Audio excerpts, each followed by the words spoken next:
AITA for unintentionally causing my coworker's marriage to implode? Throwaway because coworkers use Reddit. I, 32M, need to know if I'm the villain here. 2 to 3 years ago, I worked shifts with a married coworker, Crystal, 33F, who has a husband and a kid. Because it's always just two of us who available for shifts consistently, over months, she'd vent to me daily about her marital issues, fights, resentment, petty drama. I stayed neutral, even defended her husband every time. No flirting, no texting outside work, never shared my own problems. It was strictly one-sided, and no physical contact even once. Then, during one shift, I snapped and opened up about my abusive fiancé, now ex.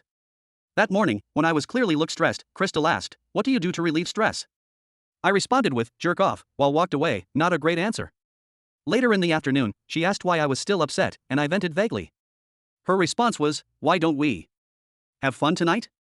You're stressed, I'm stressed too with him." Man, she propositioned me for an affair. I shut that down immediately, but later that night, she texted a photo of herself in a see-through nightgown which her private parts clearly shown, said, "Maybe you need one," and asking if I was alone. I replied, "Are you crazy?" and ignored it. The next day, her husband found out. Turns out, she sent the picture as revenge because he'd been texting his ex. Her excuse? He did it first. Now her marriage is in shambles.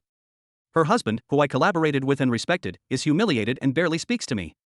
Co-workers are gossiping about her, but some think I was too friendly with her.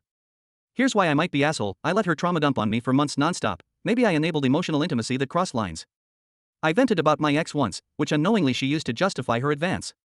Her marriage never been the same again, and I feel indirectly responsible.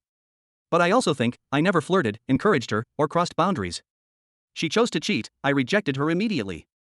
Was I just being a decent listener even though I'm not, or did I screw up by not shutting her down sooner?